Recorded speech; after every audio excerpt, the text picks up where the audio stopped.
So as known as the obsessive compulsive gamer, the O.C.G. I'm playing, you guessed it, Quake.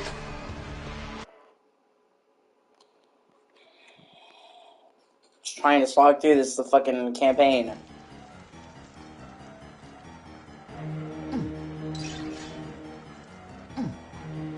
Because after this, it should get better. From what I've seen, I'm far from the only person who dislikes this. But the next DLC, this is the last of the base game's DLC. Hey, how's it going?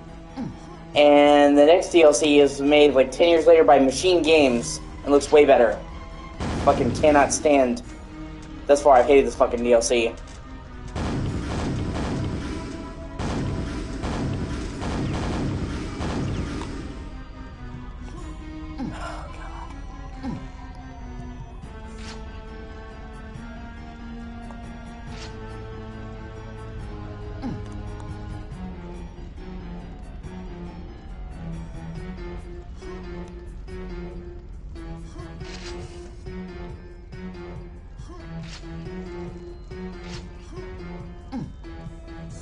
Like, this is... Okay, why don't you explain to me what it feels like, and we'll go from there.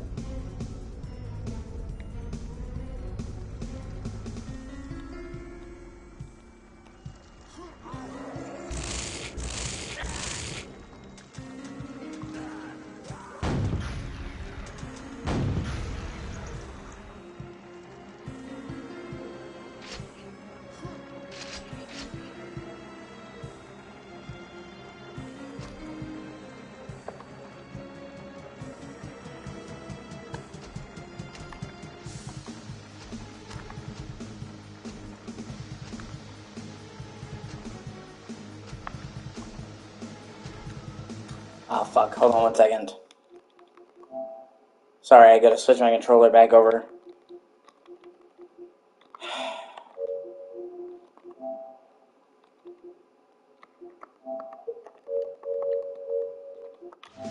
Sorry, this one game had a really janky fucking control scheme, so I had to manually change it on the PS5 option menu, and then I keep forgetting that I said it like that.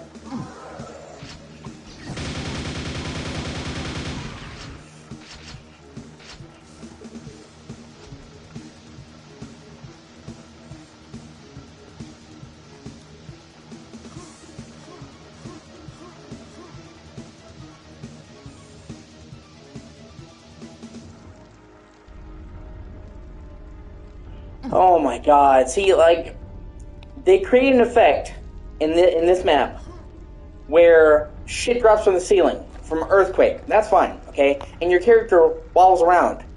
But even after all the stalagmites are done dropping from the ceiling, your character still wanders around like this. Like they're fucking drunk.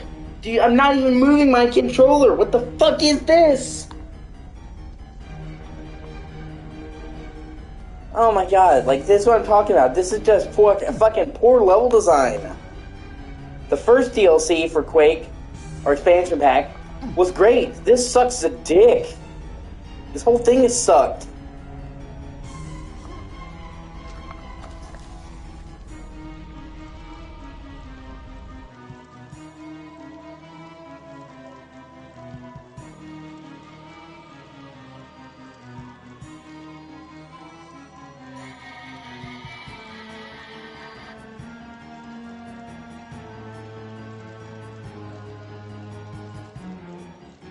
Okay, it sounds like a muscle cramp, man.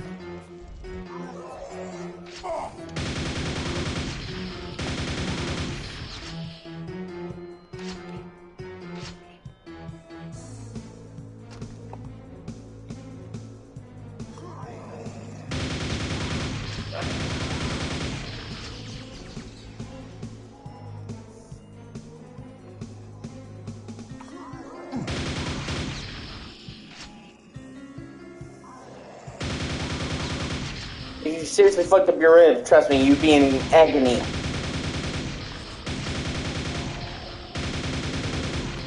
Could be the way you're laying, could be the way you're sitting.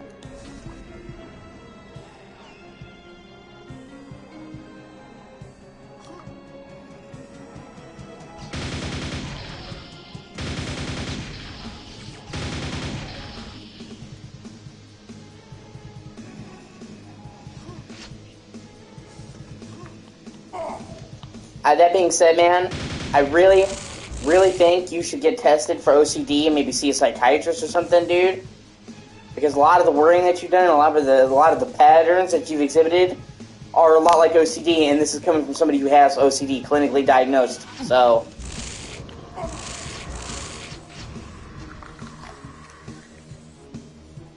excessively worrying about things like you do is like clinical intrusive thoughts, man. Yeah, that's probably what it was. And honestly, if it's not bruised, if you're not in excruciating pain, if it doesn't feel like it's broken, you're probably fine. But that's what I'm saying. Like, the way you worry about like stuff happening in your eyes and all that is classic OCD symptoms, man. I would really look into getting that looked at.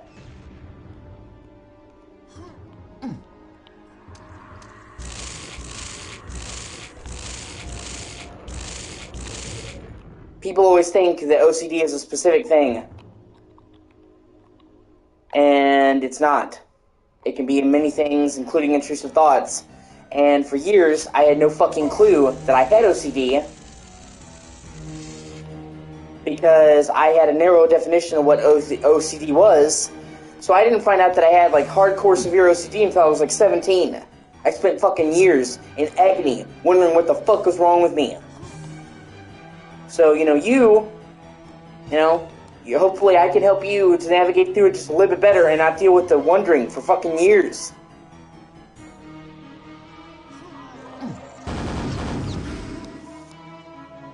But I'm telling you, and I'm not a psychiatrist, I'm not a doctor, I could be wrong. But I'm saying a lot of the stuff you said that you experience, fear of stuff happening in your eyes, fear of this, fear of that, thoughts that panic you, that don't go away, is like classic OCD, like 101 fucking intrusive thoughts, man.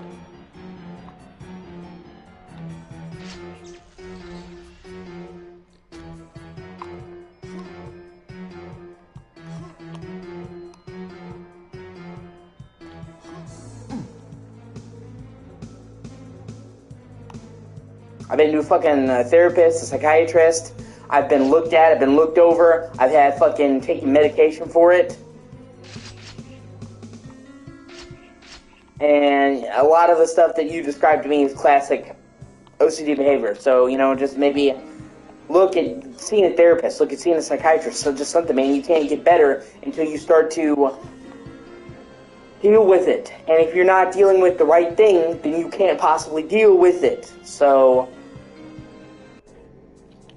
oh God, I thought that level would never end. Thank fuck. Like, I'm honestly just finishing this DLC because I want to say that I finished this DLC. Oh great, now you have an entire level underwater. This is sure to be fucking fun. Just when I thought it couldn't get any worse. We have a fucking swimming level! And because the other DLCs are better, there's 4 expansion packs for this. 2 of them were made when the game first came out, because Quake is like 98, 96. And one of them was good. I really like the first one. It's called... Fuck, what was it called? Fuck, I'm gonna have to look up the name. But it was really good, and I liked it. And then the second DLC, this is called The Dissolution of Eternity. This sucks dick. And then they did another DLC 10 years after Quake came out to celebrate the 10th anniversary. And that DLC was really good, because it was made by a team that knows how to do good games. It was made by the team that did the Wolfenstein games, the new ones. And then they did another one to celebrate this re-release, this modern remaster. And that's supposed to be good. So if I can just get through this fucking stupid DLC, I can get to a good one that doesn't suck.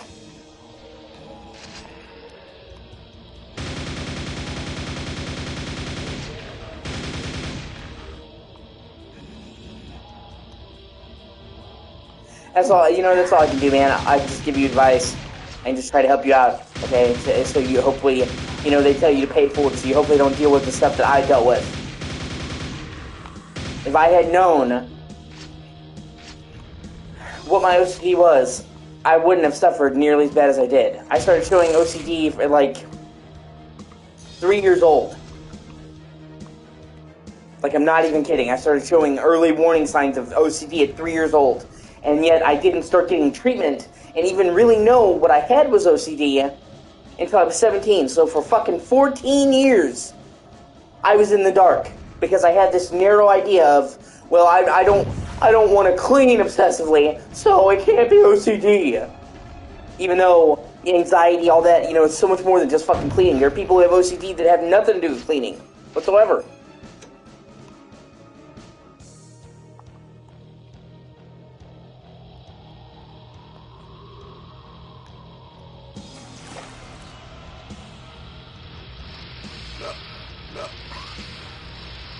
Oh boy.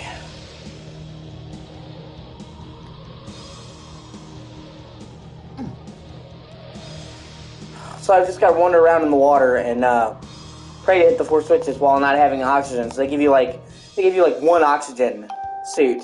That's fucking great. Oh my god, this is just fucking asshole level design, dude. And Quake has the fucking filter on the screen that's super blue. So as you may have noticed, it's really hard to see where the fuck I'm supposed to be going in this shit.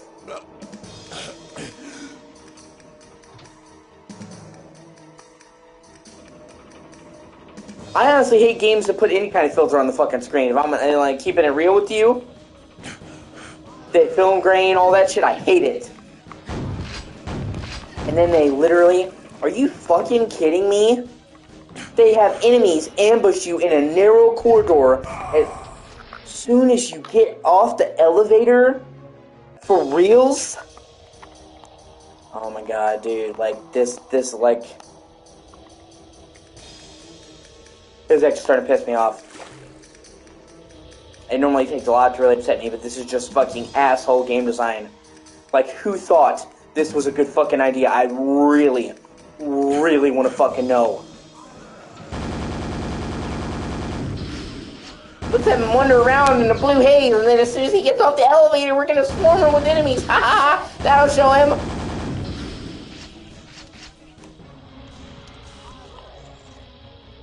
And not only that, but this is one of the only cases in Quake history where they have to split a fucking level into 2 parts. Normally, each level is a thing. Each thing is a thing. This is Element of Fury 1 and Element of Fury 2. They had so much shitty game design, they couldn't fit it all into one level.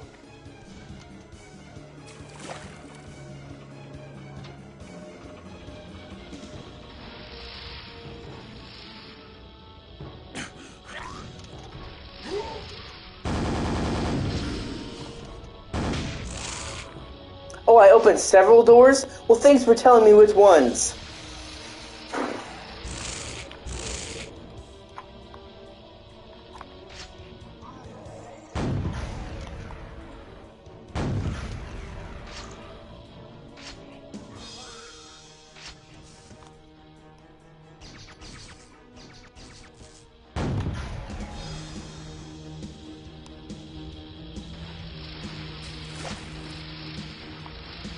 I remember there was a closed door before.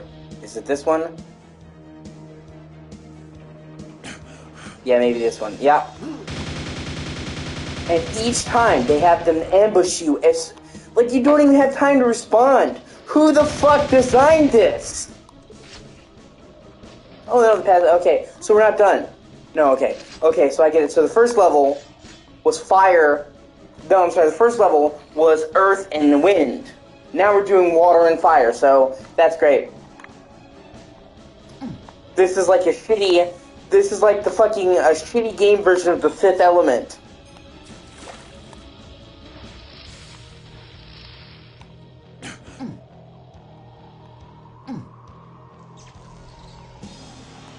Yo, man, it has lava. Who would have fucking guessed that the fire level has lava?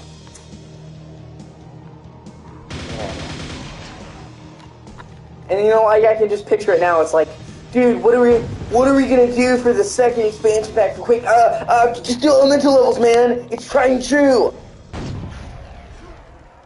And you know, it just goes to show you. I looked into it, and these 2 expansion packs came out right around the same time, which like a month apart. Which, why would you do that? like releasing two major expansion packs so close to each other, they're done by different teams. So that explains why the first expansion is actually good, and this expansion sucks a dick.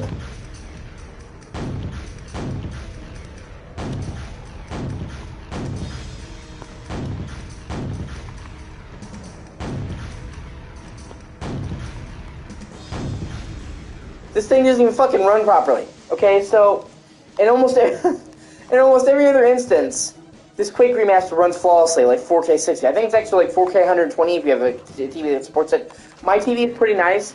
It's 4K 55 inches, but it's not 120 FPS. It's 4K 60 tops.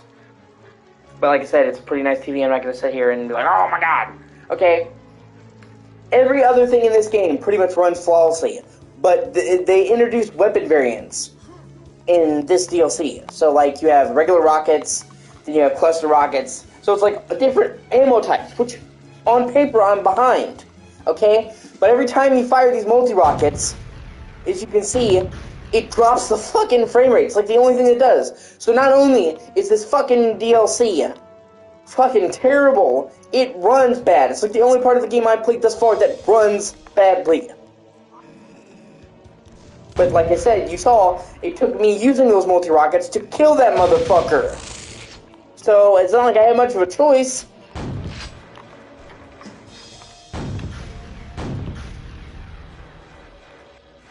Oh my god. Thank God for fucking quick saves, man.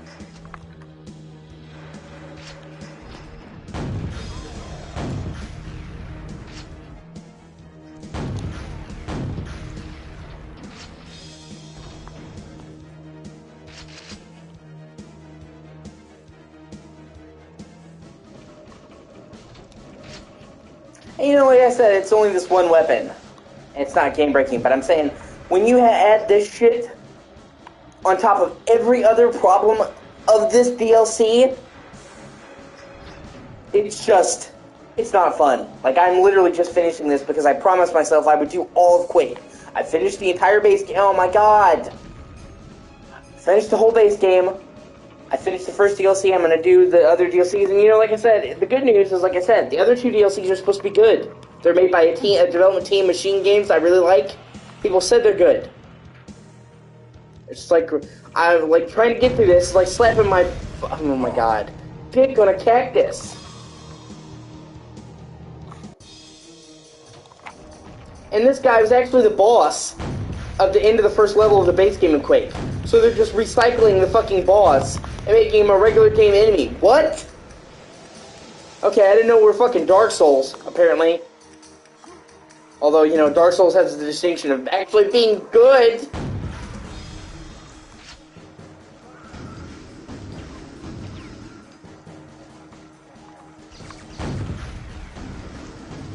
Yeah, Bethesda make this. Yeah, that's funny. I mean, technically speaking, Bethesda published this, but no, they didn't make this. What I mean by that is Quake is made by the same people that did Doom. It was literally the next game they did after Doom. Doom 2. You get my point. After they moved on from Doom, the original Doom games, they did fucking Quake. So, Quake is technically its software, and this DLC was made in the 90s originally. This was like 99, I think, 97, somewhere around there. And then later on, Bethesda bought id Tech. So technically speaking, this remaster is a Bethesda game, but it wasn't made by anyone currently working at Bethesda. This was made before they were bought. And this DLC was made in the 90s. So, this is just 90s bad game design.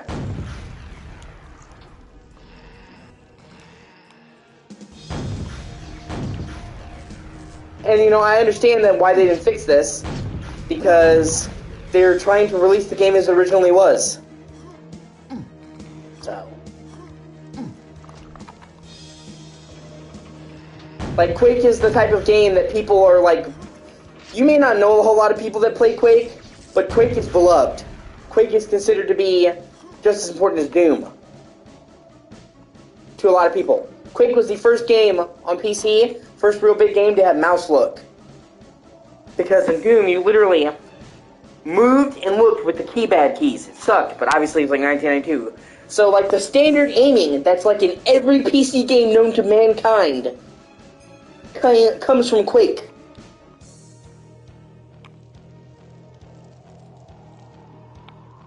So, like, they just released it as it is. Because if they had changed the DLC, people would remember it. So, what's good is good, and what's bad is bad. Like, I don't want you to get the wrong impression of this game, okay? The actual base Quake is great.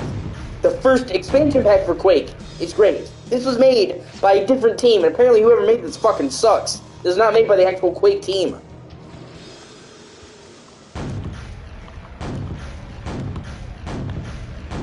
See how hard the fucking frame rate is dropping whenever I fire these things? But I have to. Oh my god, it's so bad. Everything else moves at a rock solid 60, man. But not the weapon that they added to this DLC. Are you fucking kidding me? There's another. That's like 5 times in a single level they've recycled the final boss of the base game. Yeah. Well, who knows? I mean, you know, Quake is super influential, and Quake is medieval. Quake is like medieval settings, so who knows? Maybe he could have taken inspiration from fucking Dark Souls, or the Dark Souls could have taken inspiration from Quake. Quake was super popular. I mean, he's taking inspiration from Berserk and shit like that. Although, I mean, like, it's okay because he's totally upfront about it.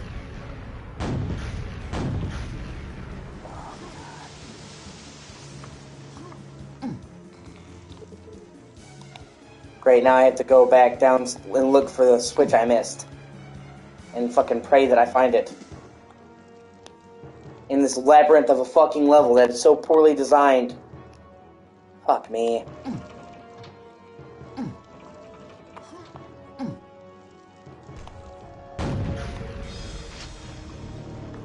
Like I said, I like the game. I like Quake. And honestly, you're getting a lot of money for you're getting a lot of bang for your buck. Like a lot. This game and all of its DLCs. So, let me reload. This game is super long on its own. And then it has 4 expansion packs. 2 of the original games, and then 2 they added over the years, one of which is new to this. So you get a brand new expansion pack, relatively speaking, for $10. This has never This has never cost more than $10, ever.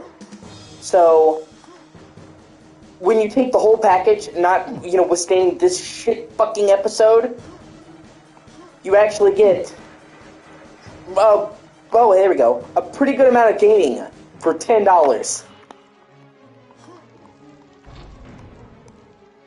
And they often put it on sale. I think I got this for $5. So I got this for $5. And I've gotten tons of hours. Like, this is the only part I haven't liked. And I looked this up online, and this expansion pack is generally considered to be fucking shit. It's not just me.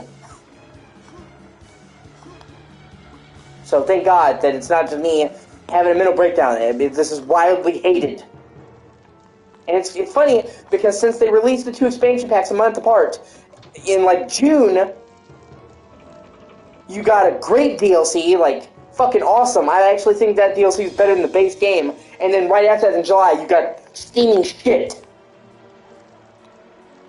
So I can only imagine what it must have felt like to play the first DLC, get super hyped, like, oh my god, the first one was so good, I can't wait for the second one, and then bam, fuck you.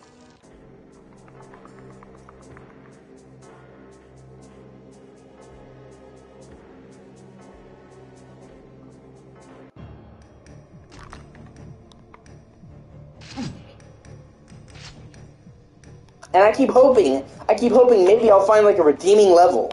You know, like, oh man, this level's actually good. Thus far, I have not. They've all sucked.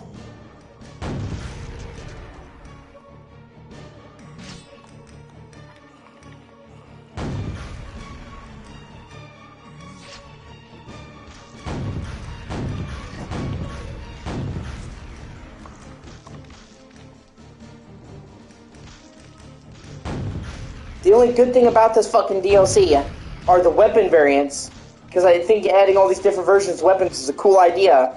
But even that comes with problems. Okay, hold on a second. Let me kill these fuckers, and then I'll explain. Okay, so the way that Quake works, right, is you have a bunch of weapons, and then you get upgraded versions of the weapons. So you have the shotgun. Then you get the super shotgun. Fires twice as much, and it's like literally no downside. You have the... Hold on, I'm trying to find the fucking... Yeah, there we go. You have the nail gun. Oh, let me save. The nail gun. Then you get the super nail gun, just way fucking better. You have the grenade launcher, which you have to hit something with it for it to blow up, or it's on a timer. Then you get the rocket launcher, way better. Okay? So the way that Quake typically works, you have the shotgun on the top of the D-pad, the nail gun on the right, the rocket launcher, or the grenade launcher on the bottom, and then on the left you have the special weapon, the lightning gun. There's like no other version of that, it's just like the BFG of this game. Okay, and they make it very easy to switch between the regular and advanced versions. You double tap, so I tap up twice, get the super shotgun. Tap right twice, get the super nail gun. Tap down, get the rocket launcher. It's simple. But these different ammo variants require additional taps. So now I have to tap 4 fucking times to get to what I want to do. And in the middle of a fight, having to swap over and over again to get what you want sucks. So like, it's confusing. And some of these are just dumb. Like I said, like, the rocket launcher, that's cool. Cluster rockets, that's a cool upgrade. Or like the grenade launcher, it explodes in a cluster. Or the lightning gun, you get a strong version of it. Instead of a beam, it fires like a bolt. But then, like, you get the nail gun. Oh, it's lava nails. They're just nails that are red. Oh, man. That's so fucking clever. They change the color of the projectile to red. It doesn't even, like, light enemies on fire. Like, that could have saved that idea.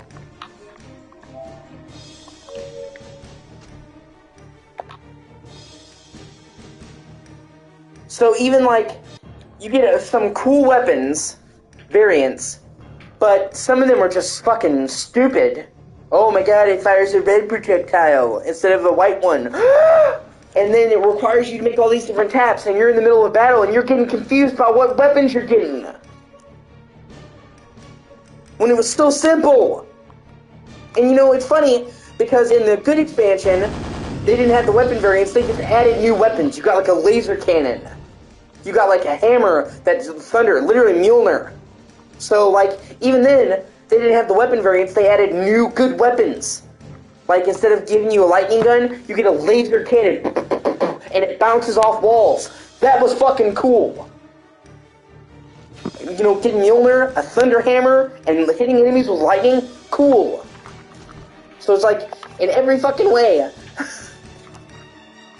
the second DLC just sucks. And it honestly hit me unsurprised, because I was trying to go into this blind. You know, I'm like, I'm going to finish Quake. I feel like playing an old-fashioned shooter, you know what I'm saying? Granddaddy shooter. And I didn't want to spoil it for me, so I just went into it blind, and I'm playing the first game, and I'm like, man, this is really good. I finished it in like one setting. And then I played the DLC, and I'm like, man, this DLC is even fucking better, because it's got the new weapons, it's got better levels, it's like what an expansion pack should be. And then I come to this, it's like, hit the fucking brakes.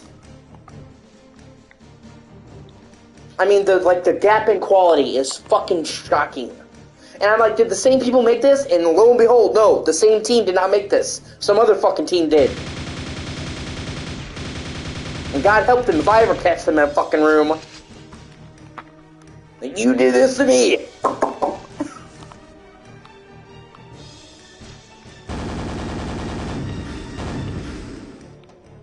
I'm probably not gonna get that, man. Because it's a shit fucking port. It's not even a remaster, it's just a port. And it's $50. It's not even 60 FPS, dude. It's not even 4K. And that, like, dude, that is absolute bullshit. Okay? Red Dead Redemption 1 originally came out in 2010 on 360 and PS3. There is no reason why a game that came out 2 console generations ago couldn't run at 4K 60. It came out 13 years ago. And they're not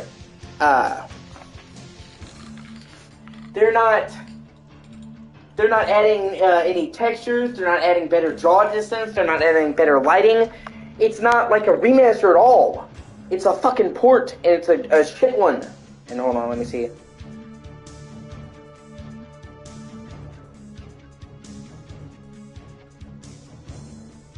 Yeah, no, that's true. Well, man, in that case, it might not be that bad for you, because it's just the exact original game, just now on a console you can play.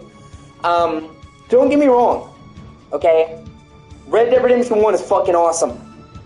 I love it. Red Dead Redemption 1 and 2 are fucking awesome. Some of my favorite games. I've put hundreds of hours in both 1 and 2. So it is worth playing. I'm just saying, it's so disappointing that they did the bare minimum for this. They didn't even make it 60 FPS. Like, that's the least they could do, is up the fucking frame rate. And here's the problem, okay? There were versions for cheaper for RDR1 that are better than the new version coming out, okay? As you may know, a lot of games, 360 games are backwards compatible on Xbox One and Series X. So honestly, one of the things I would say is best about the Series X is how it can play virtually games from every Xbox generation. It has the best backwards compatibility of any system ever made. That's like, for me, that's Series X's big trump card. Because you can play Series X games, Xbox One games, 360 games, and even OG Xbox games on one system. It's the best backwards compatibility ever. But when they came out, they made Red Dead backwards compatible. And at the time it was a big deal because it was the only way you could play it on a modern system. And then when they came out with the Xbox One X back in 2017, it was the 4K Xbox One, they went through a bunch of 360 games and made them 4K. And Red Dead Redemption 1 was one of those games. So, if I put my 360 copy of Red Dead Redemption, which, check this out, I literally had the fucking disc right here. If I put that in my Series X, it will run at 4K. Which, considering the original game was like at 720 because it was 360, that's like a 20 times increase in resolution. But, so my copy for 360 can run at 4K on my Series X due to Microsoft's enhancements. But if I spend $50 to buy a new version of the game for PS4/PS5, it's 1080p. My old 360 copy of Red Dead Redemption 1 is better than their new fucking version. Oh my god. That's fucking insane. And yeah, it comes with Undead Nightmare. But you can get that on Series X as well. And here's the thing. They're not including multiplayer. Red Dead Redemption 1 has a beloved multiplayer, like GTA 4 with GTA Online. It's not quite the same as Red Dead Online, but a lot of people really love the multiplayer in Red Dead 1. They kept the servers on. So if you play Red Dead Redemption on the Xbox Series X through the 360, you get to play multiplayer. So the old version of the game runs in 4K, has multiplayer. The new version of the game runs at 1080p, doesn't. What?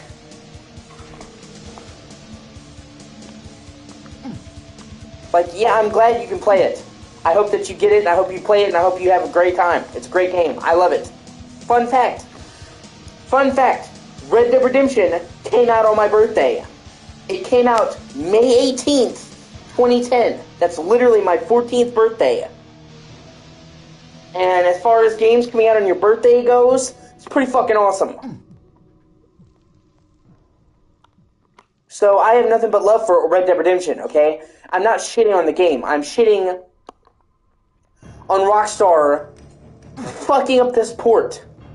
How hard would it be, dude? How hard would it be to just increase the frame rate, increase the resolution, increase the draw distance, and call it a day? Fuck. I watched a Digital Foundry video. I don't know if you know who Digital Foundry is, but they study technical details on games. They found that they can emulate Red Dead on a computer, and a decent computer can do it at 60 FPS. So you're telling me that a moderately good PC can get 60, but a fucking PS5 can't? Of course it can. They just are lazy. So that's all I'm saying. It's just like, remember the past.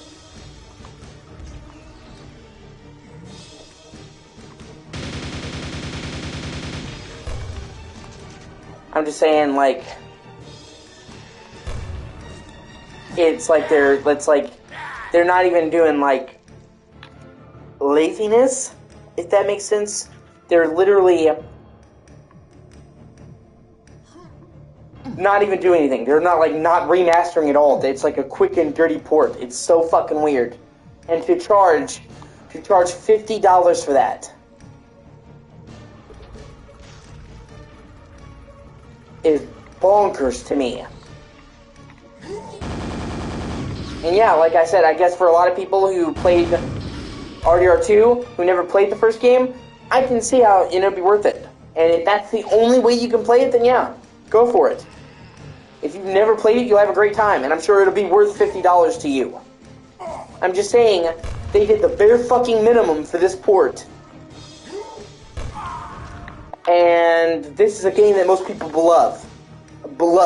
Red Dead Redemption is considered to be one of the greatest games ever made in history. So, it deserved better. Rockstar is not even doing the port. Sadly. They're literally outsourcing it to some other team.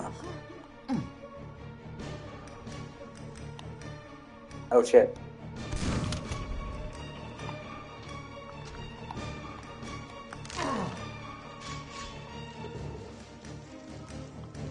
That's all I'm saying. I'm saying it was like, it's just dumb.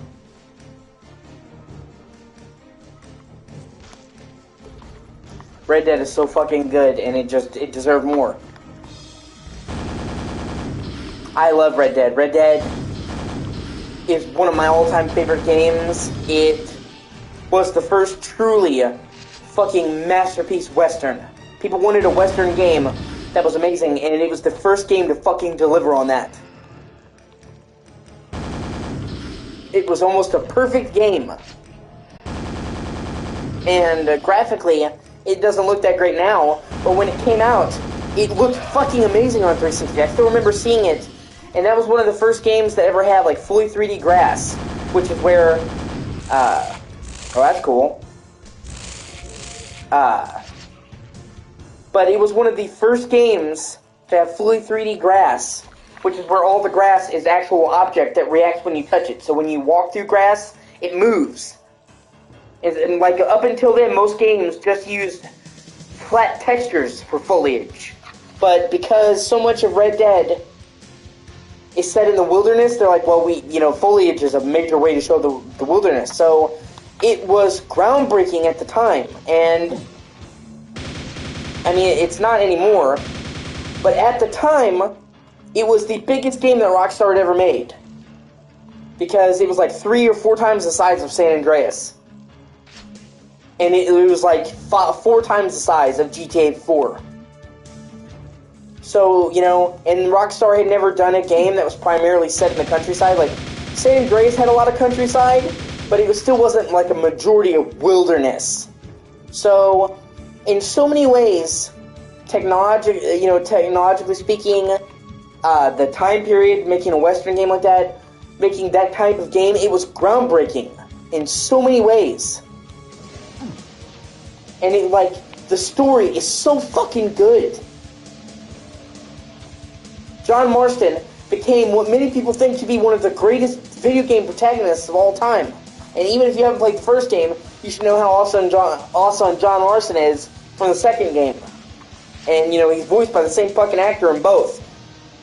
And that just shows you how much he loved the role, because the guy who plays John Marston, his name is Rob Wiedoff, okay? He retired from acting after Red Dead 1, and he came out of retirement to do Red Dead 2. He literally had not done any video games and came out of retirement because John Marston meant so much to him, and he didn't want somebody else doing the role. John Marston is just the shit.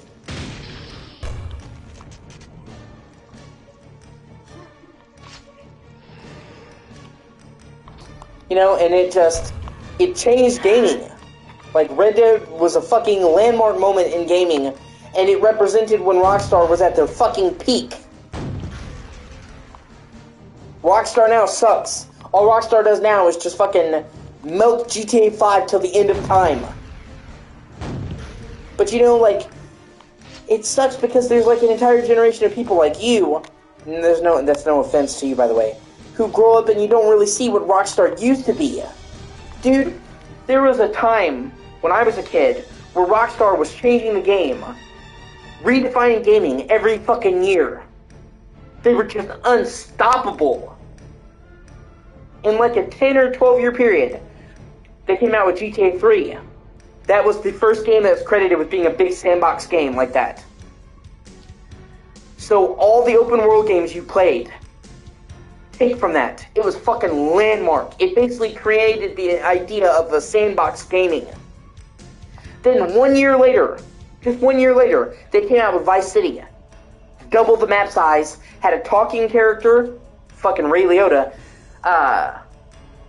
and was in the 80s. Everybody loves the 80s. So Vice City considered to be way better than 3. Came out 12 months later. Then 2 years later, they came out with San Andreas that fucking redefined gaming. Like, hey, you know how we normally had, 3 in Vice City, we're in one city? And we're going to have 3 cities, and we're going to have a massive countryside in between them, guys. We're not just doing a city, we're doing a fucking state. The state of San Andreas. We're doing fucking LA, San Francisco, and Las Vegas in one game. When normally those would each be their own separate game. So it was like 5 times the size of Vice City. Then they fucking came out with Bully. Fucking amazing game.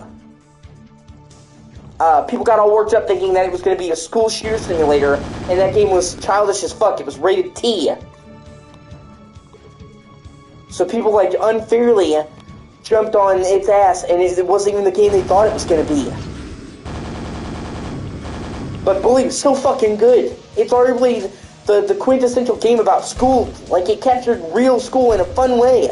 A prep school. And they showed that a developer that was known for doing rated M games could do a game for a younger audience and not make it suck.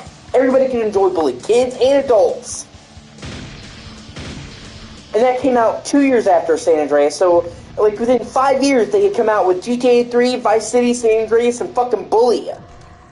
Then they did Manhunt. They published Max Payne. Remedy made it, but they published it, so they were the ones funding Max Payne. They did fucking GTA 4. Redefined gaming once again. It was the most realistic game, like this super detailed city. Then they did fucking Red Dead Redemption. Then they did LA Noire. Fucking amazing game. Then Max Payne 3, and Max Payne 3 actually was made by Rockstar themselves. They didn't publish it. Max Payne 1 and 2 were made by Remedy, but Max Payne 3 was literally made by Rockstar themselves, the same team that did Grand Theft Auto. And that was them doing a linear shooter, so they proved we could do a big open world game and we could do a linear shooter with a great story. Then they did Midnight Club. Yeah, I forgot about that, I'm sorry. The Midnight Club games are some of my favorite racers, and they did that on PS2 as well. And then they did a Midnight Club game on 360. That was fucking awesome. Midnight Club LA.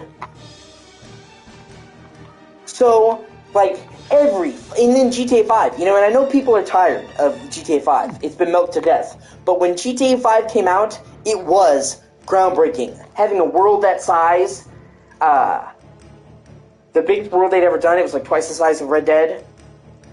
Having 3 protagonists that were completely different, that you could switch between at any time and pull out and go to the other player, unheard of.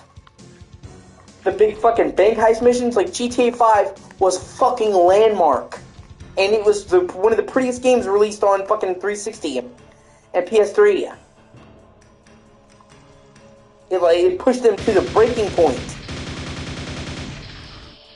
So,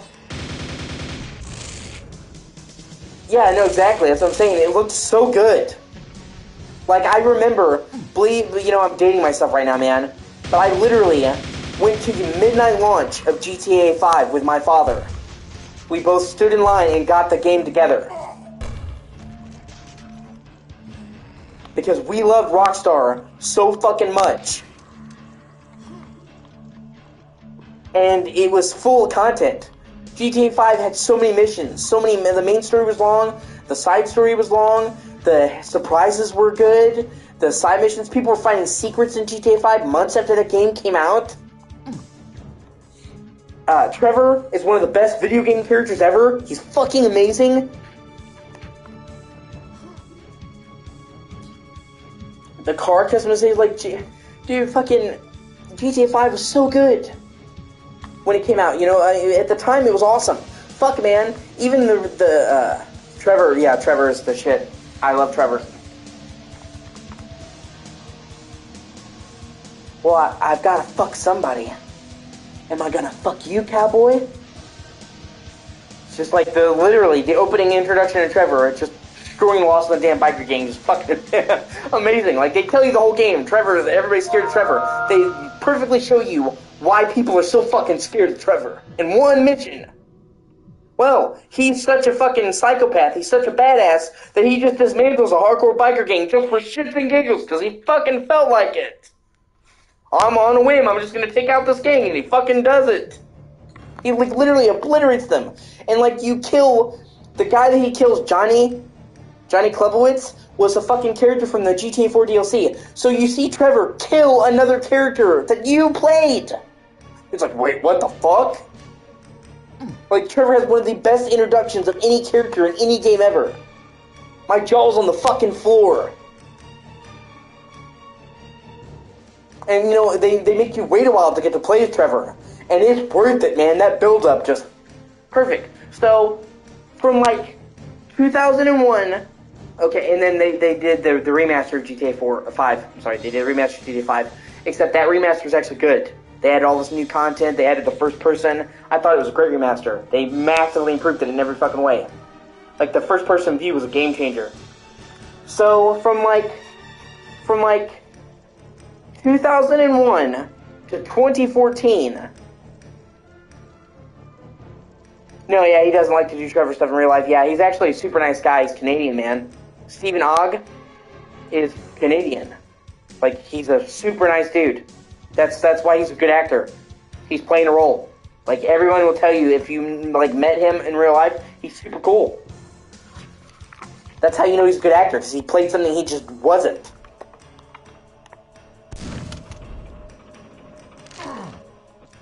So, from 2001 to 2014, let's say 13 years, they were on top of the fucking world.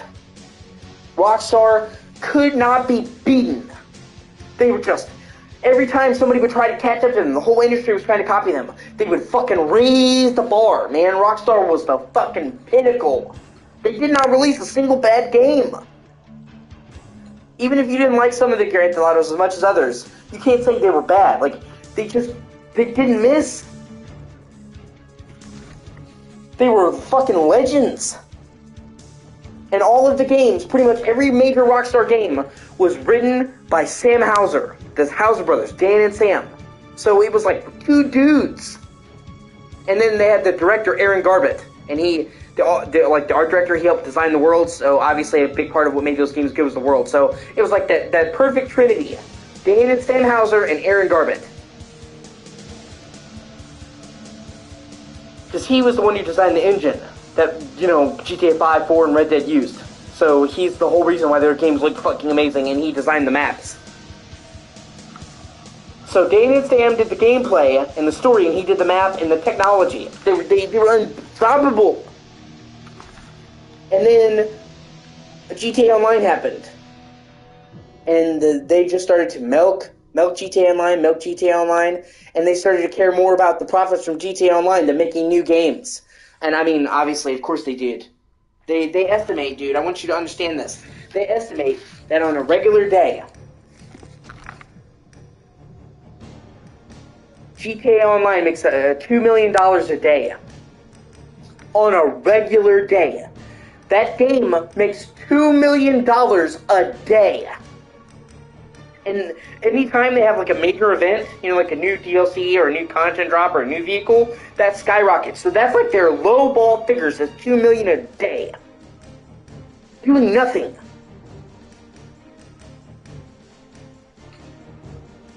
So they're making like $600, $700 million a year on an off day.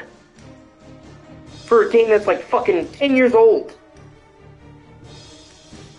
So then they started to say, well, let's milk this. And you have to understand, the Hauser brothers, online was never the priority. They weren't even involved with the online. They like saw it, you saw some meetings, but Dan and Sam Hauser were focused on one thing, the single player game. That's what they wanted to do. That's what they wanted to make. Yeah, that's fair. And for the record, I just want you to know they fixed it. If you played it now on console, it's not bad. But I was talking about during that period, from like 2001 to 2014, this released like last year. So I'm saying for like a decade, they didn't miss.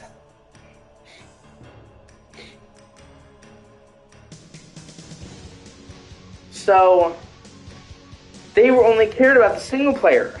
And then Take-Two, their publisher, saw, well, man, we're making an ungodly amount of money on GTA Online. Let's make that the focus. They didn't want to make GTA Online the focus. They didn't even care about it. And then, the good thing about GTA Online making so much money, was they were able to take those profits and invest them into Red Dead 2. Because GTA was making so much money, they had an insane budget to work with Red Dead 2. Money was virtually not an object. They had virtually no limit to what they could spend on Red Dead 2. And they weren't in a hurry to release it. They didn't have to meet a deadline. They could literally take their fucking time and release it. And that's why Red Dead Redemption 2 was a fucking masterpiece. Their fucking magnum opus. And once again, they tried to do like a GTA Online for Red Dead with Red Dead Online. It didn't take off the same way, but that's what they were trying to do. But Dan and Sam Hauser didn't care about that. They did the single player, which was fucking amazing. I have a friend, and I love this guy. I'm not shit talking or anything, but he loves Red Dead, but he almost always plays Red Dead Online. He hasn't done much of the story for Red Dead 2, and I'm like, oh man, how can you play Red Dead and you haven't done the fucking story, dude? Like, I'm not saying I hate our Red Dead Online. It's decent, but I mean, come on, play the story.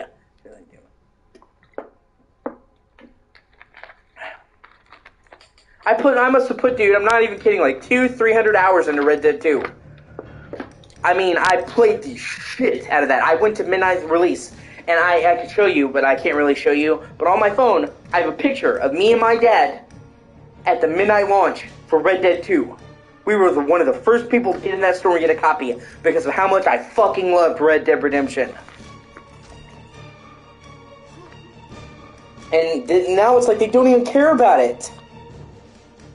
They release a fucking a remaster for Red Dead, something that we've begged for years. And it's not even a fucking remaster. It's a cheap fucking port with content removed. You know, I remember people gave The Last of Us remake the business because it didn't have the multiplayer.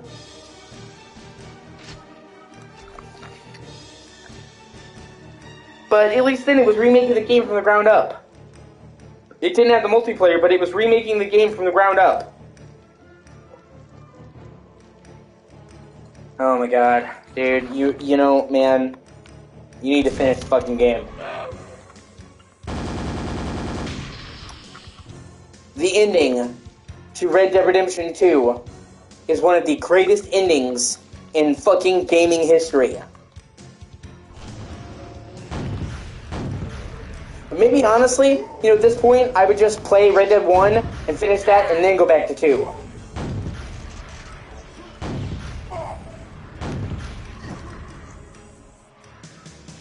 Because you will definitely appreciate Red Dead 2 way more after you finish Red Dead 1. Like, obviously, you don't have to play the first game, but it's like so much richer going into it with the knowledge of the first game. There's so many callbacks, so many references.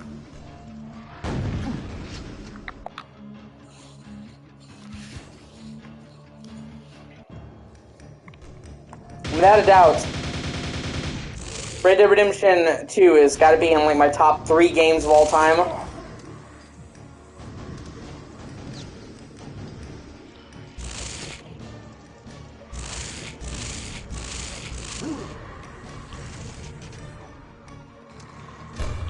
I love it so much, man, it's almost painful to describe to you how much I love Red Dead.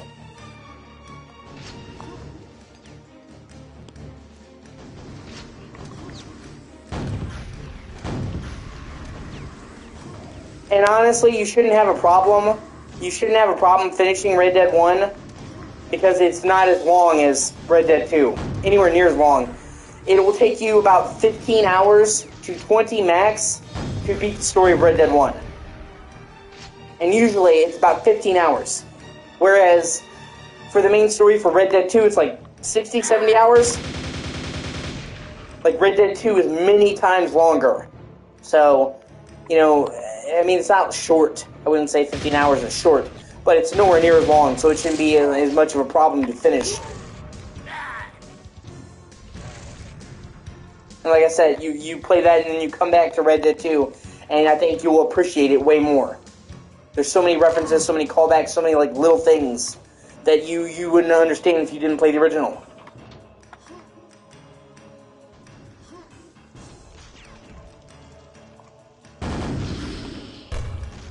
Oh, fuck, there was a...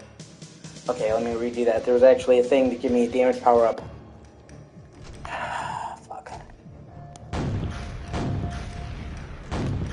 That would have made that a lot easier. But it's like, it's really hard to see where I'm fucking going with all these spikes. And then they give you, oh my god, they give you an anti-gravity jump. And they put you in a room with narrow, slanted ceilings. Do you see what I'm talking about when I say that's just fucking stupid? Hey, let's give you the ability to jump super high and then put you in an area with a really low ceiling. That's fun.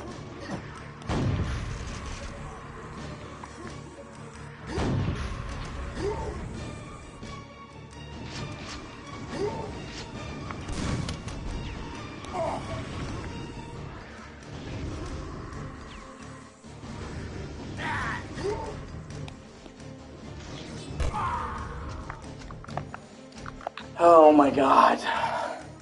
I will be so happy when I beat this fucking expansion so I can move on to the good shit. Like, so fucking happy, man.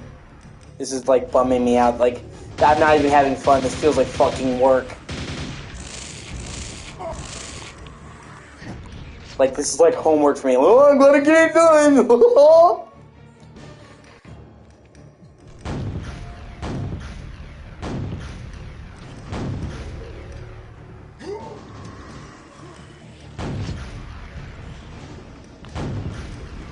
I like, although most of those games are good, I genuinely agree with all those games. I just, like, you say Far Cry 4 and 5, like, I don't know, I just find that weird, because, like, I really like Far Cry 6. I guess a lot of people don't like Far Cry 6. I didn't really understand what the problem was with 6. I liked the setting, I liked the story, the weapons, like, I liked the graph, I thought it was a pretty game. I like 6.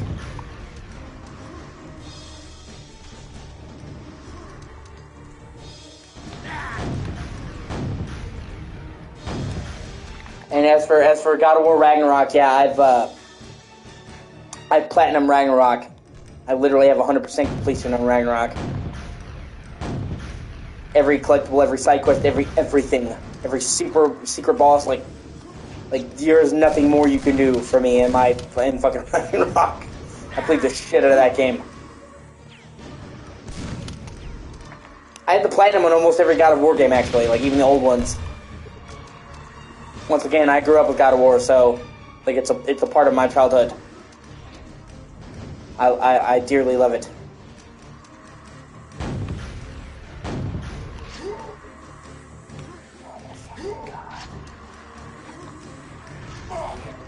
I mean, that's fair. You have your opinion. I'm actually looking forward to Assassin's Creed Mirage. I'm really looking forward to playing Assassin's Creed Mirage. I'm a big Assassin's Creed fan. And we haven't had a new Assassin's Creed game in like 3 years, so...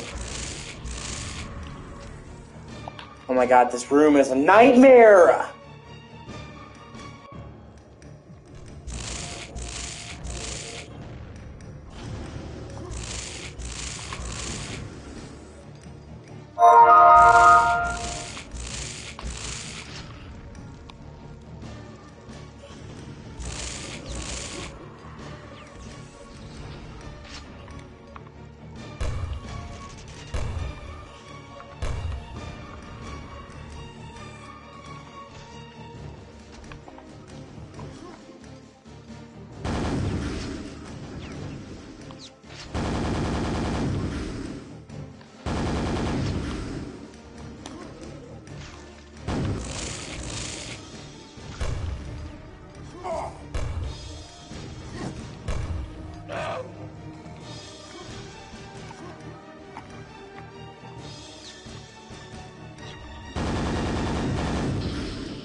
Yeah, I agree with most of that. I don't really like Black Flag that much, because I don't feel like Black Flag should have been an Assassin's Creed game. I feel like Black Flag is a great game on its own merits, but, like, it should have been a spin-off. It does not belong in the main Assassin's Creed series. It's a pirate game, not an assassin game. And in fact, that's, like, actually true. Like, literally, the guys who made it, Ubisoft, they saw that Assassin's Creed 3 had sailing missions because, you know, there were several naval battles that were really important in the Revolutionary War. And they said, oh my god, you have sailing? Make a pirate game. They weren't like, well, let's fit this into the series. They said, make a pirate game. So, the entire time they were making Black Flag, they literally were making a pirate game. And it doesn't feel like an Assassin's game, it feels like a pirate game. Like, if they had called it Pirates Creed, I would have been happy, but like I said, it should have been a spin-off, not a main game. And it was more insulting because they're like, well, this is Assassin's Creed 4, it's the next main numbered game, guys! And it was the last one to have numbered a game, actually. After that, they dropped numbering. So, like, they made such a big deal about it being the next main game, and then also the fucking shit with the tablet, walking around offices, oh my god. You know, people want to bitch about Desmond, but oh my god, those fucking scenes.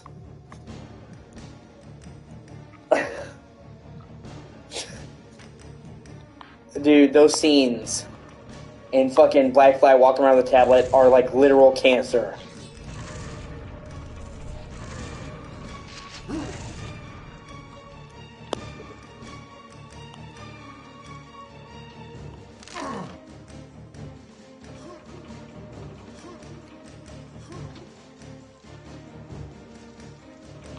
And I get kind of tired of people saying, I hear so many people say, it's the best Assassin's Creed game. Because it's not even like a proper Assassin's Creed game. And that's not saying there's something bad with it, but I'm saying, if your favorite Assassin's Creed game, your absolute favorite, is the one that's literally basically a spin-off, that's like a totally different type of game, are you an Assassin's Creed fan? Or are you fucking a fan of pirates? And 9 times out of 10... Yeah, that's fair. But, like, 9 times out of 10, when I talk to people about Black Flag, and they say, oh, it's their favorite, they're like, well, I just really like pirates. I'm like, okay, that proves my point. You're not there for an Assassin's Creed game, you're there for pirates. Like, and that's why I said that it's a game that I love and hate because as a pirate game, it's great. As an Assassin's Creed game, it sucks. And I bought it expecting it to be an Assassin's Creed game. But I can see where, like, if you're, like, super big on pirates, you're like, yeah, fuck yeah, this game's rock. This game's great.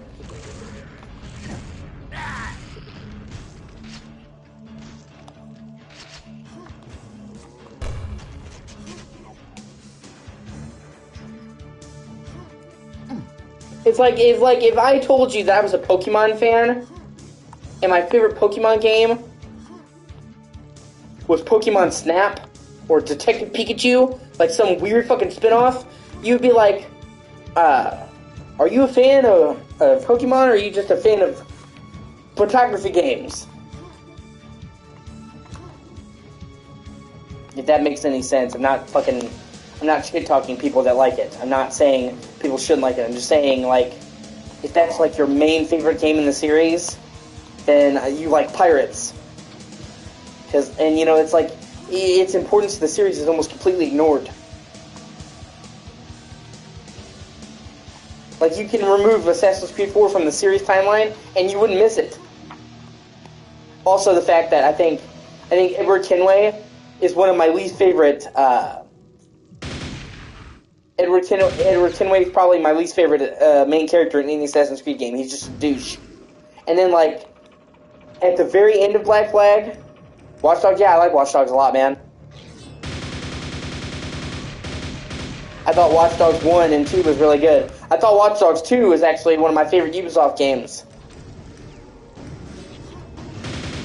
I thought, Watch Dogs 2 was actually a worthy competitor to GTA. Like, a worthy competition. And I actually had a lot of fun with Watch Dogs 2.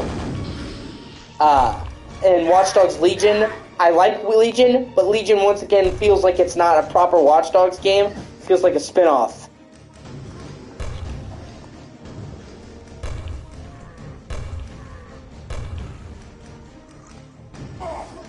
But yeah, Watch Dogs 2 is one of my favorite sandbox games.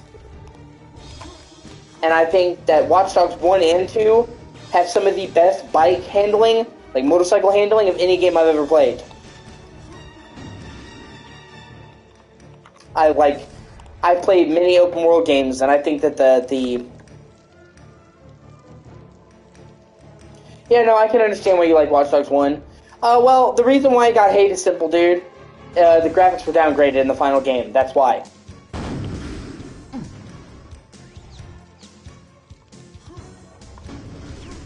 If you played Watch Dogs, if you played it, the graphics are good. Nobody's like bitching about the graphics on their own merits, but the graphics that were in the final release were nowhere near as good as the graphics they showed off in the trailers.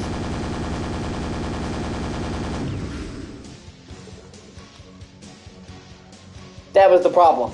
That's like the main reason why people hated Watch Dogs, because they advertised one thing and then the final game had dramatically worse graphics. You can even look it up online. You type in Watch Dogs downgrade and they'll show you what it looked like in preview builds at E3, and then they'll show you the final game and it looked nowhere near as good. So that's the main reason why people shit on Watch Dogs 1, because they downgraded the graphics. The actual game was great. It was a case of they overhyped it, and they shouldn't have shown graphics and then downgraded them. The actual game of Watch Dogs, once people played it, like, yo, it's good. It's just the graphics was such a big controversy that it drowned out all the positive stuff that the game did. And I get it to an extent. You know, you buy a game expecting this level of graphics and then it doesn't look as good, but at the same time, it's like, the actual game itself was great. So...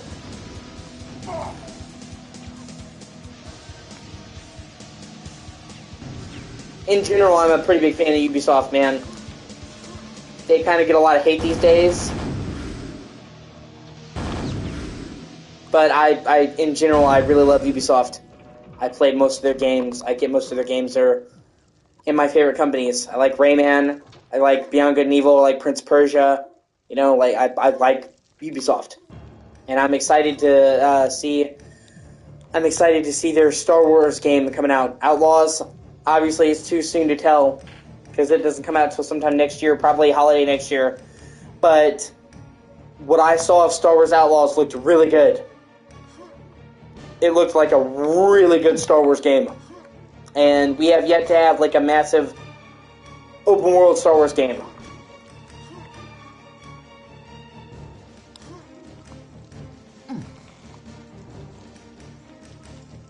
That like a massive open world like that. So it's not only looks good, but it's like one of the first of its kind. So I'm really looking forward to that. And up until now, for like literally the last 10 years, EA had a monopoly on Star Wars games. They were the only ones that were allowed to make them. Disney signed a contract with them for 10 years. That's why Star Wars Outlaws is coming out in 2024, because technically it comes out once the contract is expired. So EA sucks. I hate EA. So I'm glad to see other people now can make Star Wars games, because it's not just Ubisoft. Anybody conceivably who can get Disney's permission now can make a Star Wars game, whereas before it was just EA. So I'm excited to see what comes out of it now that not just EA is working on them. And it doesn't even mean that EA's done. They can work on it now, but before they were the only ones who could make Star Wars games. From 2013 to 2023, they had exclusive rights to Star Wars. So I'm glad to see that that's no longer the case, and that's changing. So, and to see this level's a fucking labyrinth. God, I just want this to be over. Oh my god.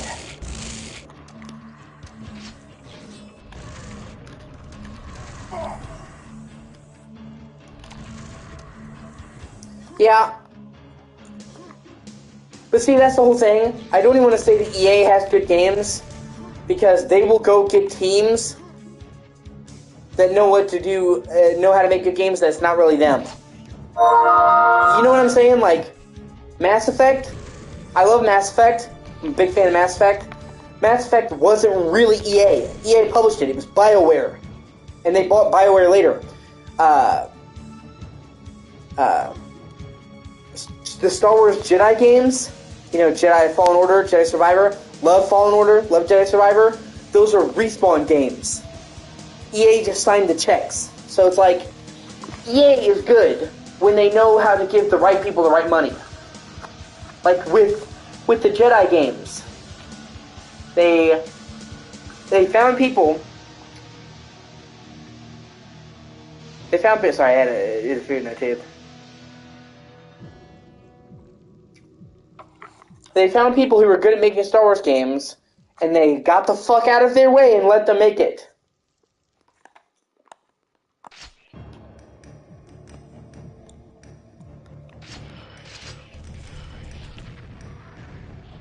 Yeah.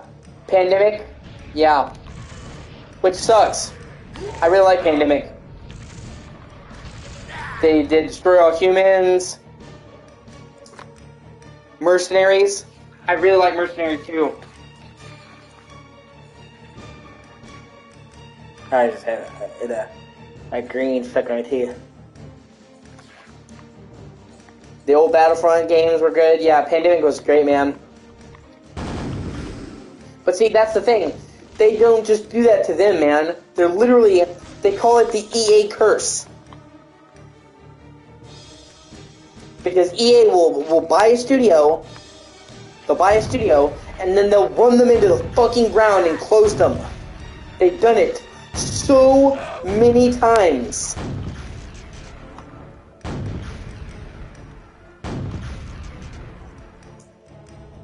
Yeah, they were too. I'm not, like, they said they were something like 90% done with Battlefront 3. When EA shut them down, like, they had almost finished it. Like, we could have played Battlefront 3 if they hadn't picked us. And from what I saw, it looked really good. Obviously, I can't test the full game because we never got to play it, but the development stuff I've seen looks really good. They would have had, like, what-if scenarios and shit like that. So all kinds of unique characters from, like, what-ifs.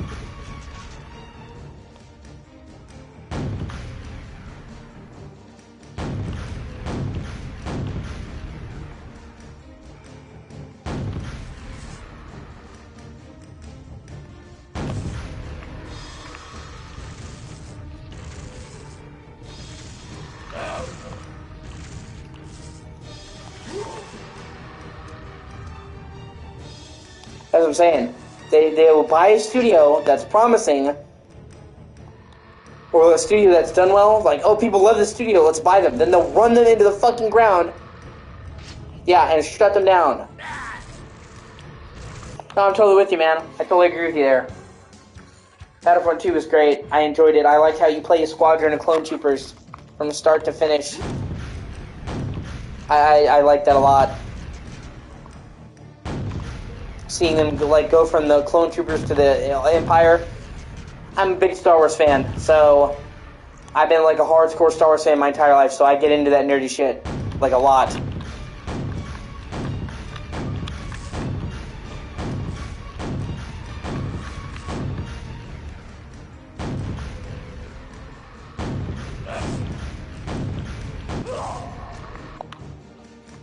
God, this level sucks dick.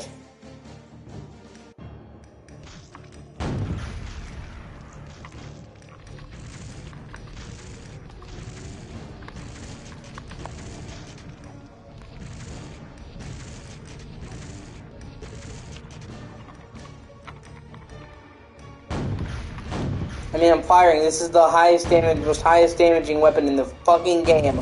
I'm firing at this asshole. And he's literally fucking flinging like 20 rockets! And because I'm having to use this, it's lagging the fucking game! Who made this?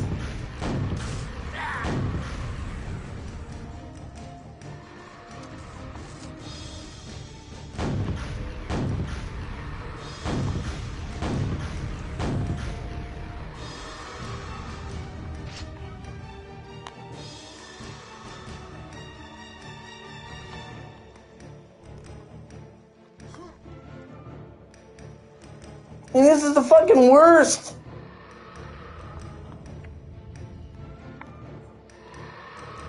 And I'm playing this on easy, okay? Normally I play games on normal or fucking hard, man. I'm playing this on easy because this DLC is so bullshit fucking difficult. And I'm still dying in like 2 or 3 shots. At like full fucking health on easy. Jesus Christ. I want to find the guy that made this fucking DLC and kick him in the balls.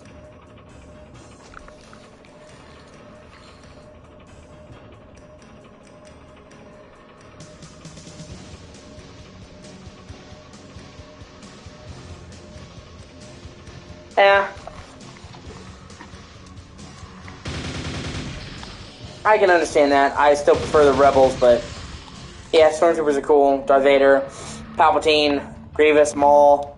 It's always fun to play as a Sith or every now and then.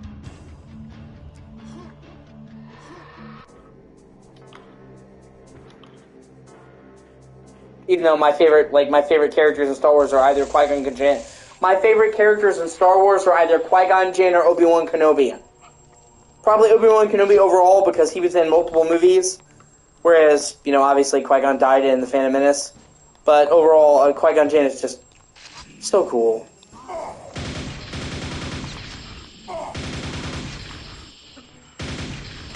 my fucking god, I hate these fucking... Oh my god. Well, if this keeps going the way it's going, you're gonna get to watch me jump out of a fucking window!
And it basically forces you to use the fucking lag rocket because it's the most powerful weapon in your arsenal.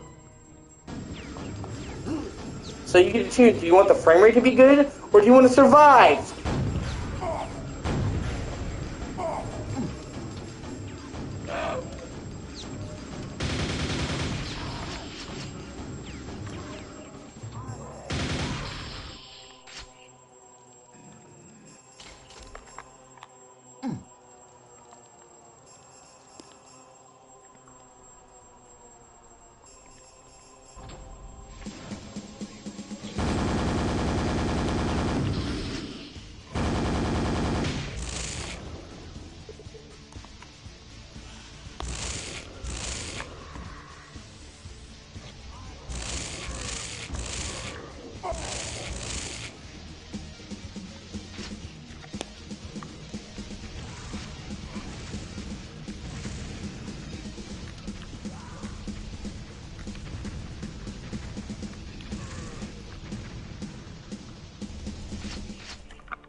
This is just terrible fucking game design.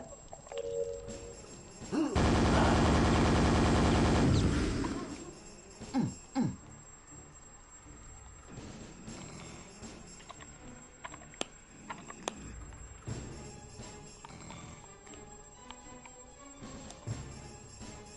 they're telling me when I click this, they're like, outside areas are now available. Where are they? This is designed like a fucking maze.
I have no idea where I'm even fucking going.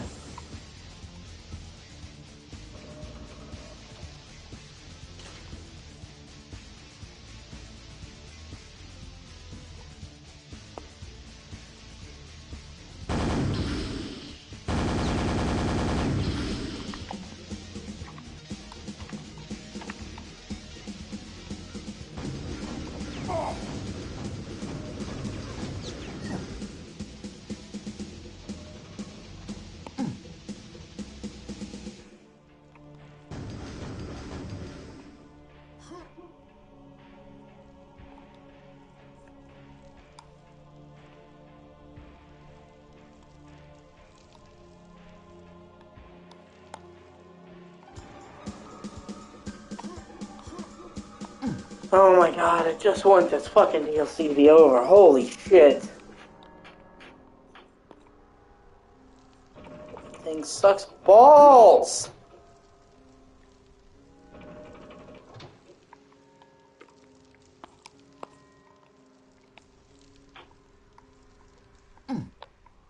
Big old floppy balls. Oh yeah, okay. Here we go. So yeah.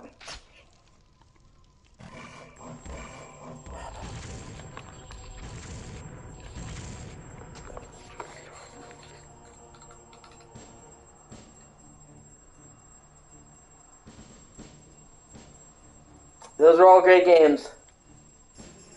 Put a lot of time into Death Stranding. Spider-Man 2 is looking really good. Jedi Survivor is really good. Hopefully by the time you get it, it'll be fixed. Right now it's a little bit buggy. It's not like unplayable, but it's not where it should be either. So...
This is so fucking stupid.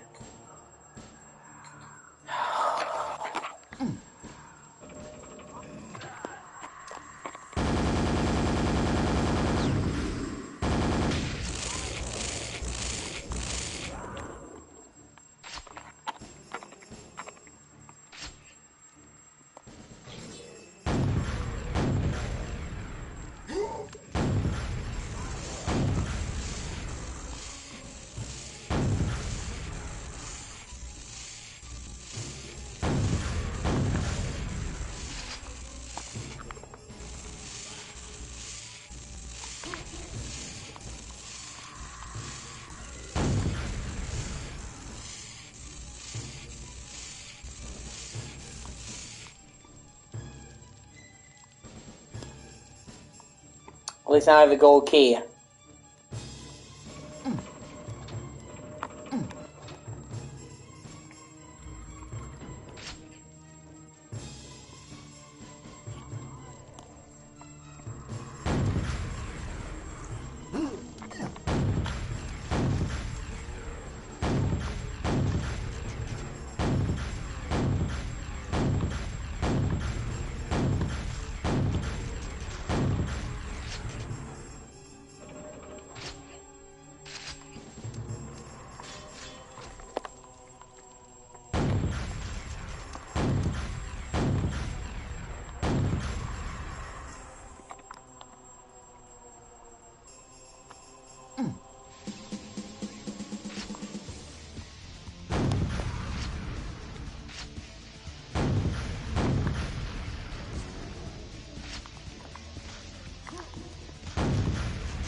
You don't want to use your rockets on these fuckers, but unless you use your rockets on them, those skeletons never get back.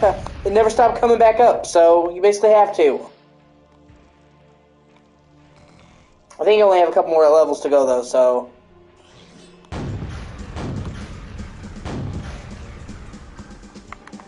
hopefully.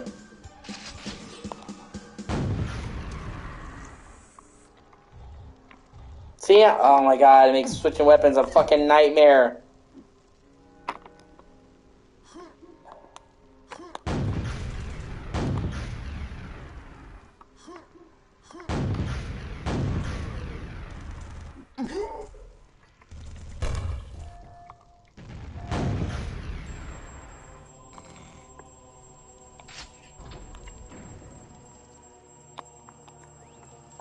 Oh my god.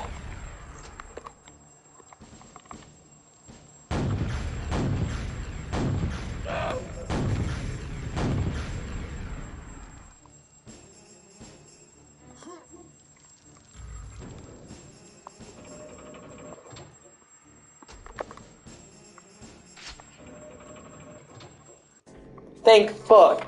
We're clear up on the end of this. Oh my god. Oh. Okay, hold on one second. This is blood sacrifice. Hold on.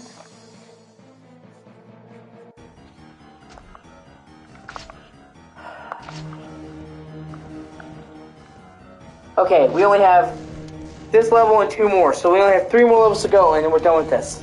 Thank fuck.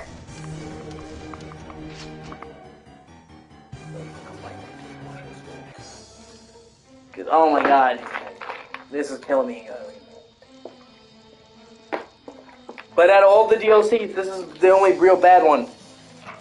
The other 2 after this are supposed to be fucking awesome and good again, so I just have to get through this.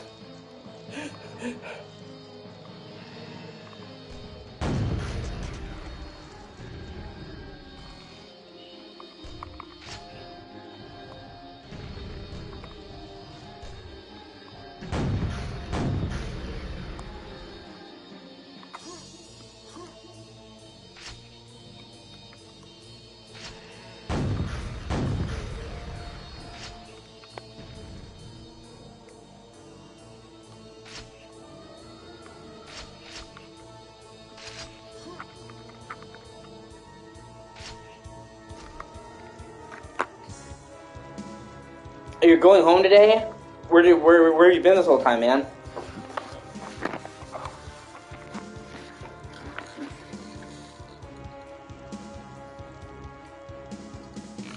Oh, you talking about the gang squad?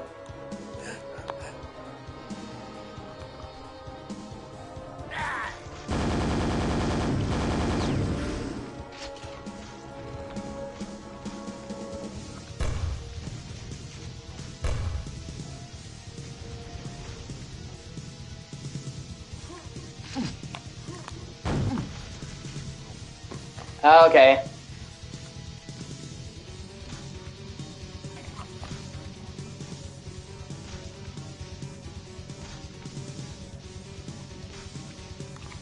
Well, and cherish the time you have with her. My grandma, I loved her to death. She was like my best friend. I was like super close to my grandma. And she died a couple years ago, and I will never stop missing her. I always loved her. She knew I loved her, but you don't truly realize how much you miss somebody until they're gone. I would give just about anything just to hear her voice one more time. Just for her to make me breakfast one more time, man.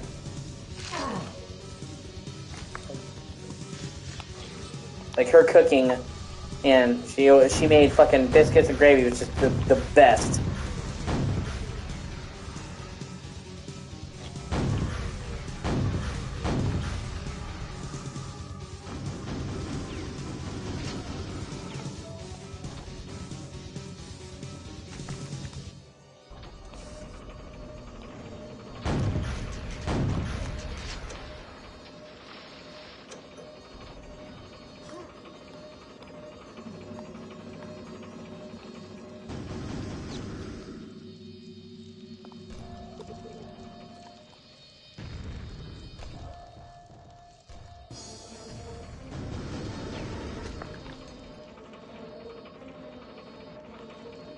Oh, okay, I have to ride the lift up, okay.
Depends on what you're looking for.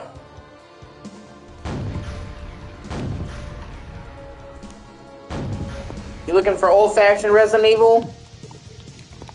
Get Resident Evil 1 remake. You're looking for fucking a more modern, newer Resident Evil? Get 7 or 8. Typically, you should get 7 and then 8.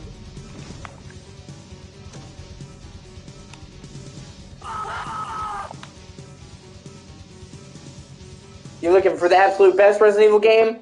Play 4.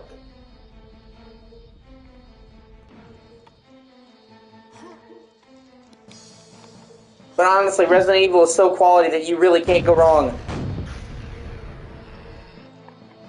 I've never played a truly bad Resident Evil game.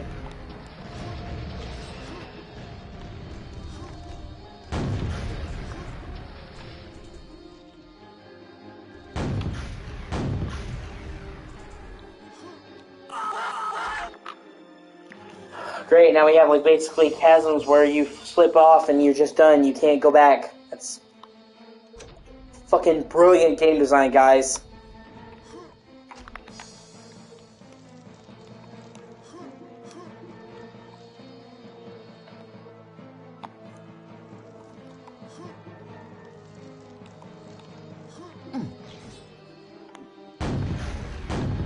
I'm a huge fan of Resident Evil, man. I played just about every fucking Resident Evil game ever made. I own every mainline Resident Evil game and their remakes.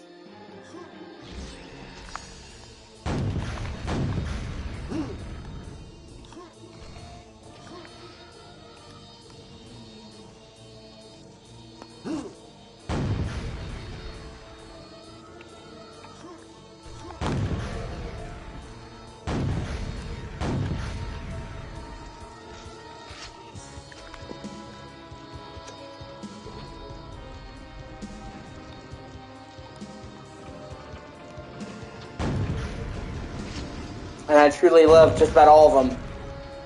But, you know, you might not like the older Resident Evil games because they're seemingly outdated now. They have a fixed camera angle, they have a lot of loading screens between doors, and they have tank controls, which a lot of people don't like.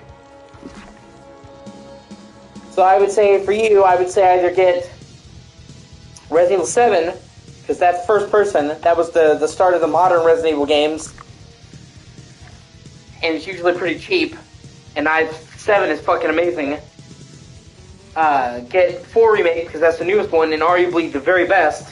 Or get the 2 and 3 remakes. Those are, they take 2 and 3, but they update them. Oh my god.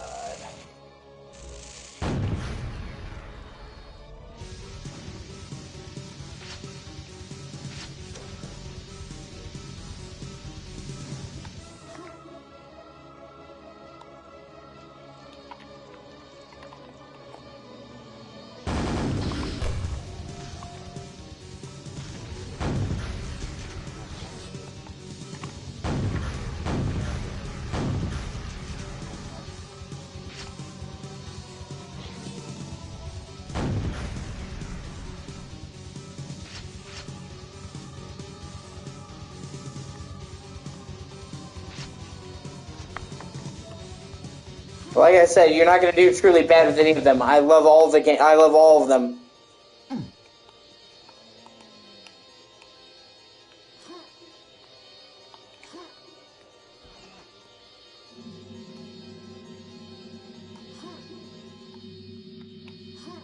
Oh, gotcha.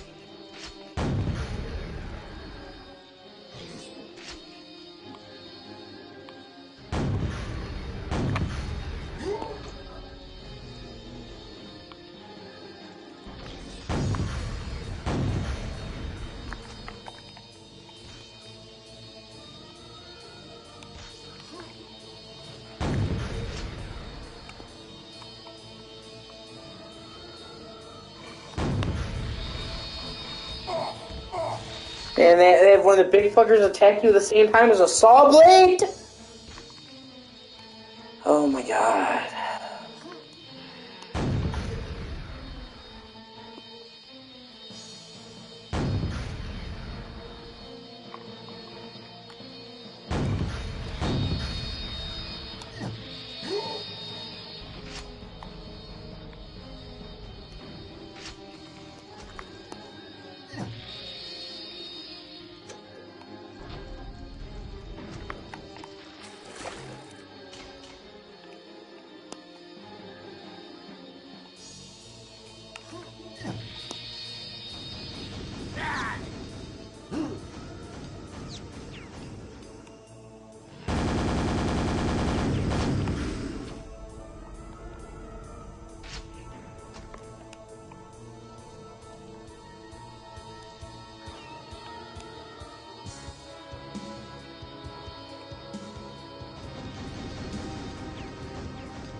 It's so fucking easy to get lost in these. Oh my god. They're fucking mazes.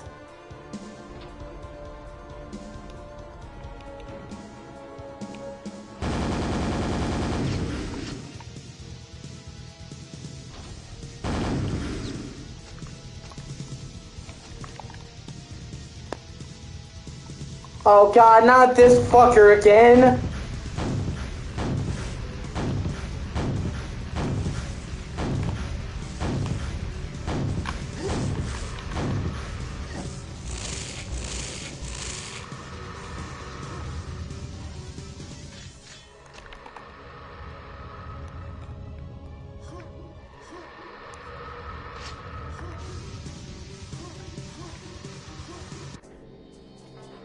Just two more levels. Just two more levels. Oh my god.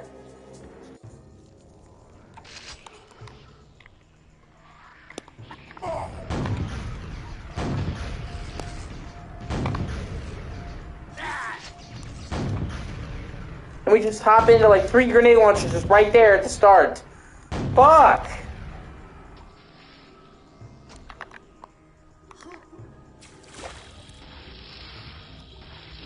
Electric eels and water. Man, we're just having a good time.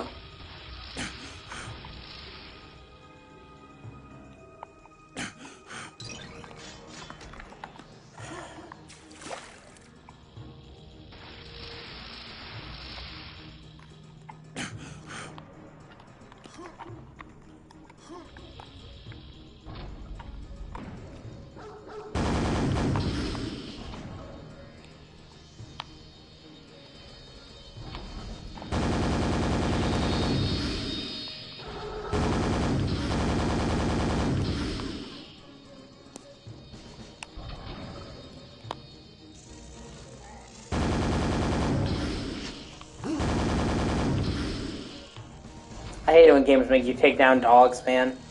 I hate it. I hate it when any game fucking does that. I really, really do.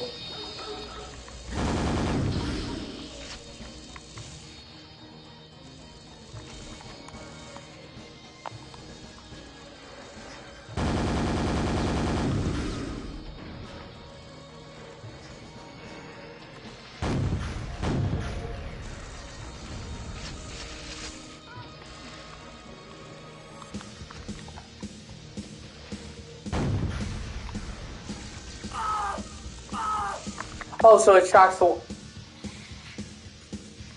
water. That's fucking great.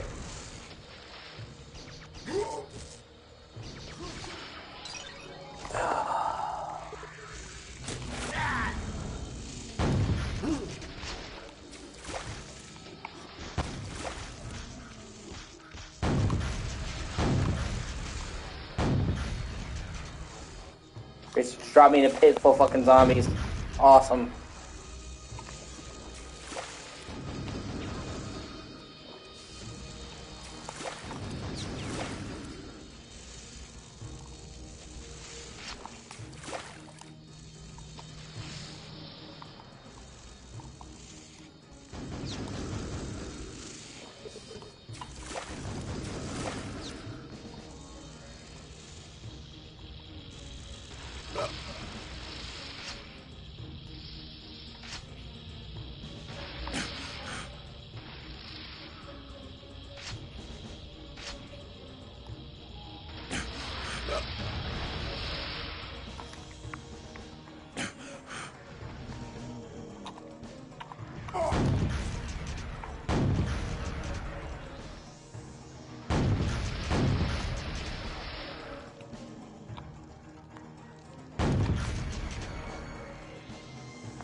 Okay, I gotta fucking redo all that shit. Shit.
I don't even know what the fuck just happened there.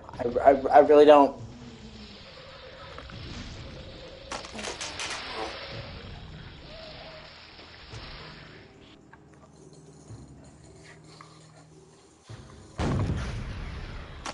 Oh, so I used the shotgun in water, I die instantly. Let's try the other variant. Yeah, I guess it makes sense. Oh, God.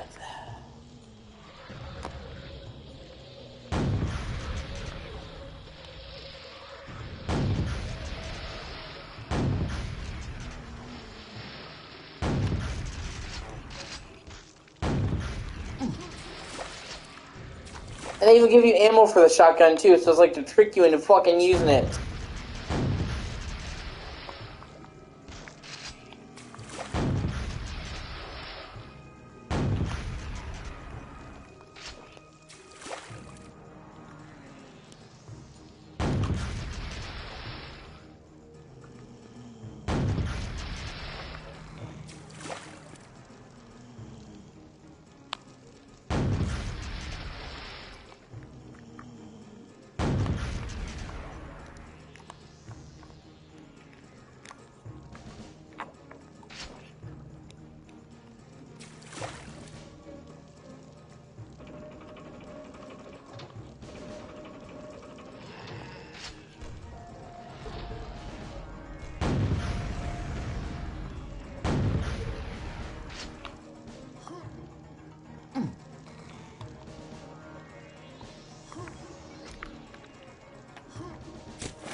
Man, it sucks so much ass.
I'm getting so close now.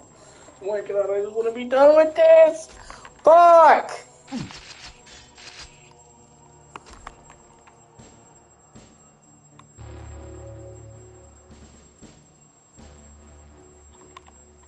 Is that a dragon?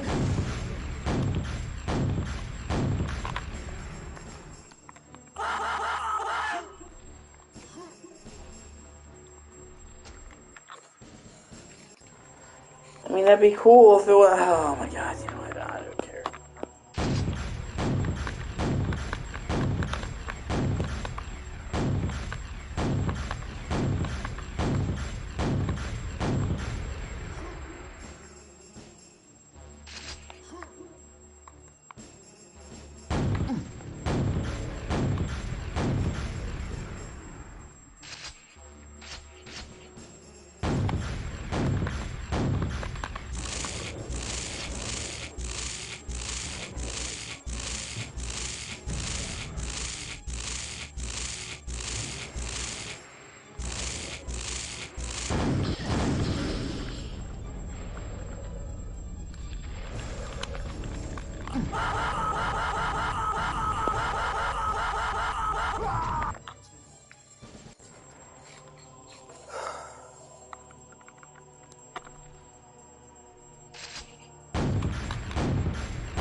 I finally did it. Oh my fucking god!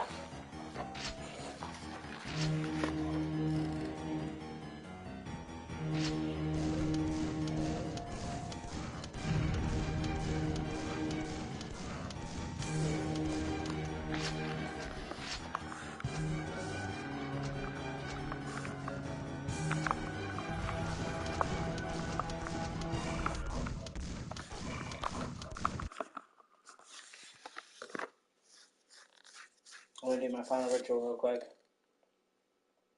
What is today? The 16th? Yes, 16th.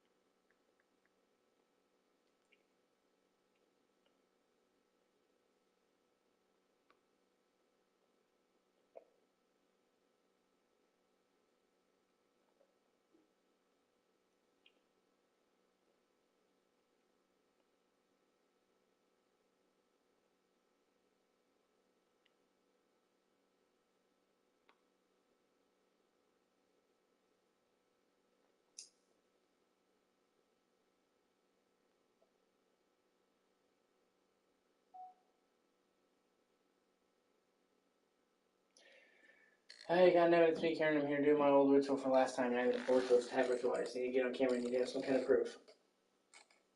Alright, let's do it.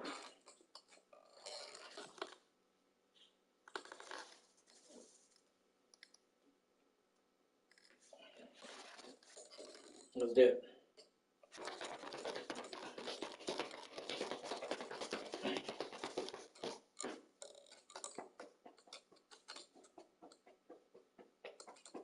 Every day 25. Alright.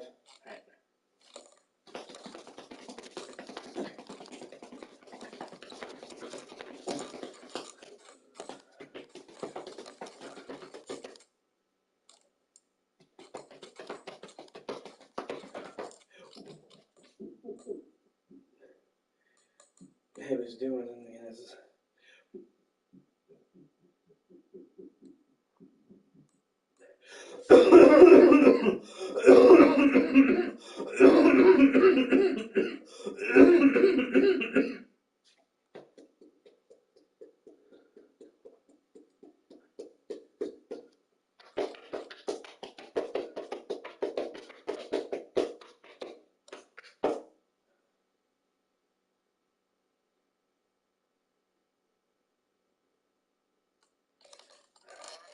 Into my eyes.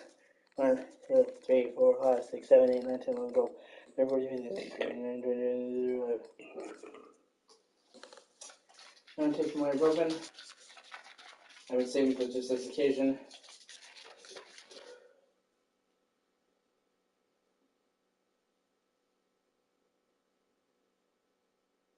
I can't remember the last time I took something, so it should be good.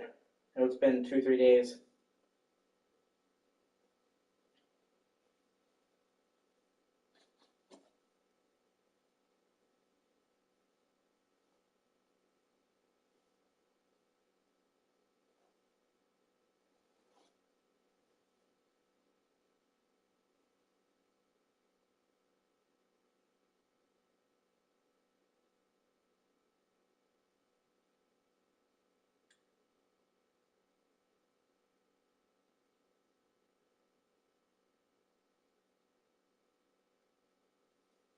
I'm just gonna throw these away. The covering came off.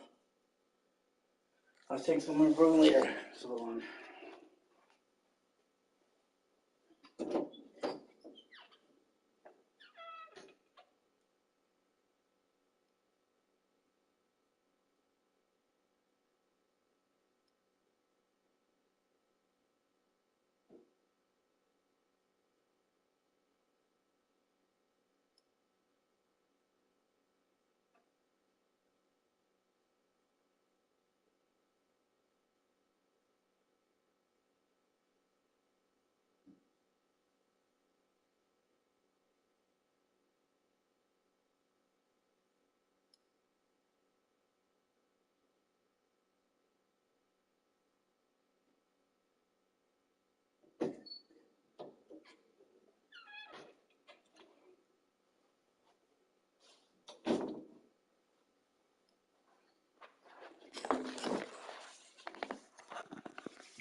Anyway, let me do the breathing.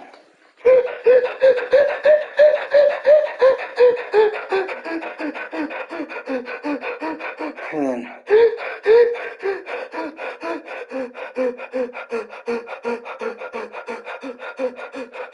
Okay. Now it's 6:46, which is less than 20 minutes from now. Well, it's about 21 minutes, I'm sorry. I'm done. Let's do it.